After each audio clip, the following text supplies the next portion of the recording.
the Galaxy S27 Ultra could feel less like a phone and more like a pocket workstation. Not only because it may jump to a 2nm Snapdragon, but also because Samsung might finally fix the hidden bottleneck that makes even fast phones stutter: storage. If the leaks are right, the S27 Ultra and a new S27 Pro could be the first mainstream Androids with UFS 5.0, pushing sequential speeds up to around 10.8 GB per second. That's desktop-class throughput. And paired with a next-gen 2nm chip, it could make the S27 Ultra embarrass a lot of 2026 flagships in real, everyday responsiveness. Alright, here's the rumor stack. We're hearing three big themes for Samsung's 2027 Galaxy S lineup. 1. The UFS 5.0 storage may arrive, but only on the top models. 2. Qualcomm may split its flagship into Snapdragon 8 Elite Gen 6 and an Elite Gen 6 Pro, both 2nm, but with meaningful differences. And 3. Samsung may add a Galaxy S27 Pro, creating a four-model lineup that could be incredible, or a total pricing and positioning mess. This is all unofficial, but the pieces fit together in a way that tells a pretty clear story. Samsung's chasing desktop-like performance, and it's not just about raw CPU power anymore. First, the underrated part: storage. Most people shop for phones like performance equals chipset. You hear flagship chip and assume everything's fast. But the truth is, your phone spends its entire life reading and writing data. Loading apps, switching cameras, saving photos, caching maps, pulling game assets, exporting video, generating AI edits, installing updates, restoring backups. All of it hits storage. Samsung's S26 line reportedly sticks with UFS 4.0, even though UFS 4.1 existed. And UFS 4.0 is good. It's not ancient, but it can still be a limiter when everything else gets faster. Now the big rumor: UFS 5.0. Leaker Lanzuk, also known as Yules 1122, claims Samsung may use UFS 5.0 on only some S27 variants due to memory prices and supply constraints. The newest, faster storage might be reserved for the models with the fattest margins. If that happens, the shortlist is obvious: the Galaxy S27 Ultra and the rumored Galaxy S27 Pro. And the capacity tiers may not change much either. Expect the base S27 to still start at 128 gigs, while the Ultra starts at 256. That detail matters because it signals Samsung may keep the base model good enough, while the premium models become the real performance showcase. So what do we actually get with UFS 5.0? The headline is nearly double the sequential throughput versus UFS 4.0, from about 5.8 gigs per second up to around 10.8. That doesn't mean every app opens twice as fast every time. Real life is a mix of sequential and random performance, hue depth, controller behavior, thermal limits, and software. But the direction is clear. A big chunk of the friction you feel in daily use comes from waiting on data, not waiting on compute. Here's where it gets spicy. This is the kind of upgrade that can make a phone feel faster even when benchmarks don't look that different. 1. App installs and updates finish quicker. 2. Games pull textures and levels faster. 3. 8K video has more headroom before buffering and dropped frames become a risk. 4. Pro workflows like editing huge clips, moving giant folders, or exporting projects become less painful. And on-device AI? That's a storage party. Models, caches, temporary files, media assets. Faster storage makes the whole pipeline feel more instant. This is also why people say desktop class, because modern desktops aren't just CPUs, they're fast SSDs. And if phones start pushing double-digit gigabytes per second on paper, the gap in snappiness starts shrinking fast. Now, do you need it? Probably not if you're mostly scrolling, streaming, and texting. UFS 4.0 is still very capable. But if you're the person who constantly hits limits, like you record high-res video, you keep lots of apps alive, you do heavy photo editing, you run emulators, you multitask hard, and you're using AI tools locally, then storage speed suddenly stops being nerd trivia and becomes the thing you notice every day. So that's half the desktop-like claim. The other half is silicon, and the chipset rumors, here are actually more interesting than a simple 2 nanometer equals faster. According to Digital Chat Station, Qualcomm may release two versions of the Snapdragon 8 Elite Gen 6 family, a standard variant and a Pro variant. Both are built on TSMC's new generation 2 nanometer process. That alone signals two things: performance gains and efficiency gains, but also cost. 2 nanometer is expensive, so splitting the lineup gives phone makers a way to save flagship without making every single flagship cost a small fortune to build. Now, the rumored details on the non-Pro Elite Gen 6 include a 2+3+3 CPU layout, 16 megabytes of shared L2 cache, an Adreno 845 GPU, 12 megabytes of graphics memory, and 6 megabytes of SLC. There's also talk of reduced cache and peripheral specs compared to the Pro. If that's accurate, you can expect something like this.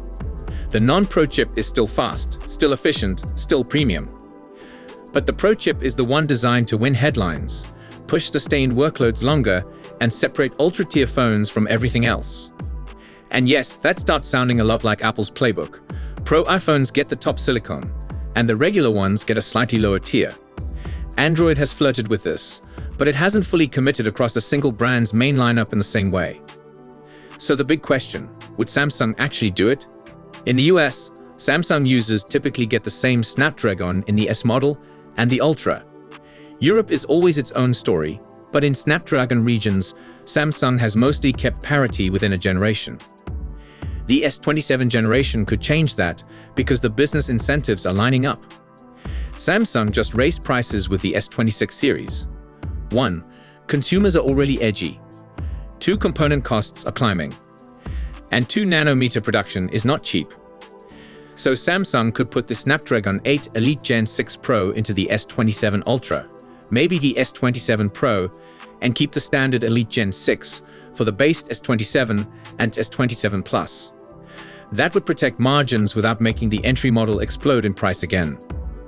But that leads directly into the third theme, the rumored Galaxy S27 Pro and why it could either be brilliant or a disaster. The rumor is a 4-model 2027 launch: Galaxy S27, S27 Plus, S27 Pro, and S27 Ultra. The Pro supposedly sits above the Plus, but below the Ultra. It may share many Ultra features, including Samsung's privacy display introduced on the S26 Ultra. But at least one thing stays Ultra only: the S Pen. On paper, a Pro model sounds like the phone many people actually want. Ultra vibes, less Ultra price. But it creates a problem. Samsung's base and Plus models already risk feeling stagnant. If Samsung adds a new premium rung, it can accidentally turn the base and Plus into default compromises.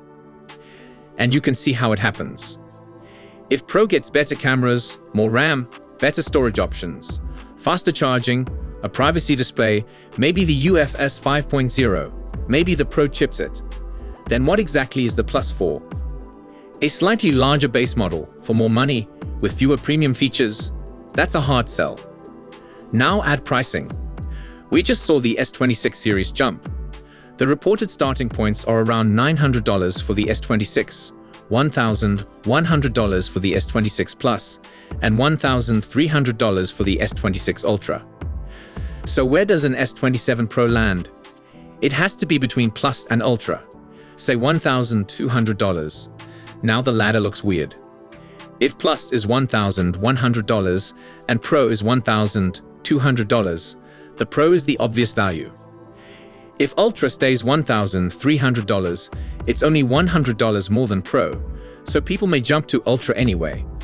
If Ultra goes up to create space, say $1,400, now we're back in price hike rage territory. And that's why this lineup could feel chaotic. Samsung would be juggling chip tiers, storage tiers, and feature tiers, all while trying not to trigger another wave of "why is this so expensive?" But it also explains why the S27 Ultra could pull away in performance. Imagine this stack. 1. 2 nanometer Pro-tier Snapdragon in the Ultra. 2. UFS 5.0 storage in the Ultra. 3. Possibly higher base storage at 256 gigs. and Samsung tuning One UI for faster on-device AI and heavier camera workloads. That combination doesn't just win benchmarks, it wins feel. It wins sustained work. It wins the stuff you notice at 2 p.m. after you've used your phone hard all day, and it still doesn't hitch. Meanwhile, other 2026 and early 2027 Android flagships might still be on UFS 4.0 or 4.1, might be on the non-Pro chip, and might not have the same thermal and memory tuning. And that's how you get a phone that seems to leave the class behind, even if everyone technically has a flagship processor. One more point, supply constraints. If UFS 5.0 really is limited to a couple S27 models because of pricing and availability, that means some buyers will be confused. You'll have the same Galaxy S27 name, but very different performance behavior depending on which model you buy and which storage tier it comes with. That's something Samsung must communicate clearly, or it turns into a spec sheet trap. So here's the practical takeaway from all these rumors. If you care about raw performance, don't just watch for 2 nanometer, watch for UFS 5.0 and which models get it. If you care about the best chipset, watch for the Snapdragon 8 Elite Gen 6 Pro versus the non-Pro. And if you care about value, watch the Pro model closely because it could either be the sweet spot or the reason everything else makes less sense. If you want, I can do a follow-up the moment we get more concrete leaks on which S27 models get UFS 5.0 and whether the Ultra really gets the Pro tier Snapdragon. So subscribe and tell me in the comments, would you rather have the S27 Pro as a cheaper Ultra-style phone, or should Samsung keep the lineup simple and focus on fixing the base and Plus first? Right now, the S27 Ultra rumor is basically this: desktop-like speed isn't just a smaller nanometer number. It's storage, cache, memory tiers, and the way Samsung slices the lineup. If Samsung nails UFS 5.0 plus a Pro 2 nanometer chip in the Ultra, it could be the first Galaxy in a while that feels truly ahead, not just new. And if Samsung messes up the Pro model pricing, the whole lineup could turn into a confusion tax. We'll keep an eye on it. So that's it for today's video. Thanks for watching, and don't forget to hit that like button and subscribe to our channel for more tech news and updates.